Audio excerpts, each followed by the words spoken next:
وانتقالمينا dumarkiyo rageynaba ina soo dareersha dumarkiyo rageynaba ina soo dareersha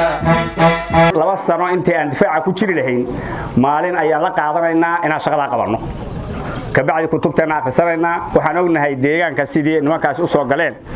nin dugsi dhigaana ma jiro nin kitaab akhriyana ma jiro dhammaanteen waxaan la ka rabaa hadii ilaahay intaas inaan qalbiga lagu hayo dagaalku waa caqiidadana qofka bilaadanka haday ka lunta waa dhibaato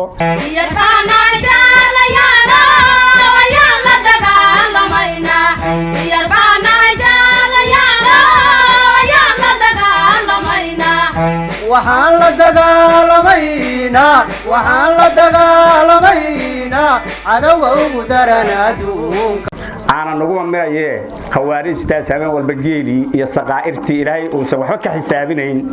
كعنت كل كتير ونقلم مكان أنا اسكو حرينه سعودية رومينا اسكو حرينه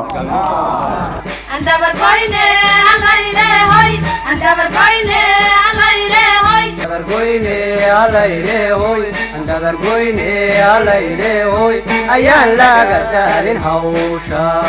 كليه waxaan noo dhiman guushuna way dhowdahay aan dul qaadano walaalayaal maanta annaga deegaanka aan joogno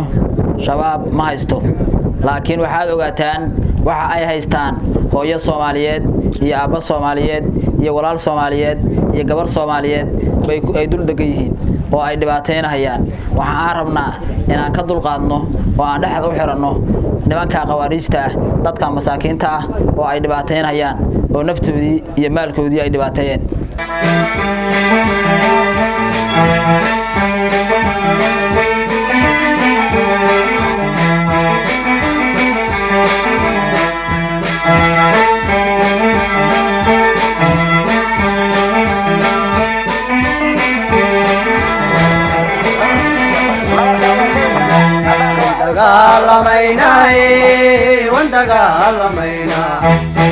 وانتقالمينا dumarkiyo rageynaba ina soo dareersha dumarkiyo rageynaba ina soo dareersha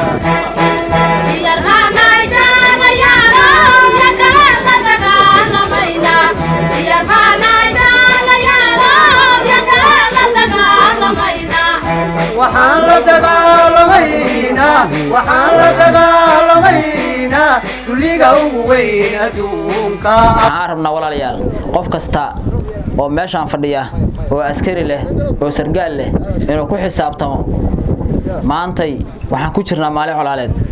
waxaan rabnaa colaadan wiilka maanta dhashay ama kan dhalo doona inuu ku noolaado nabad baa qof kasta laga rabaa saas maahan inaan nabad ku noolaano soo ma rabno inaan farxad ku noolaano soo ma rabno wax yar aan noo dhimanaa dul qaadano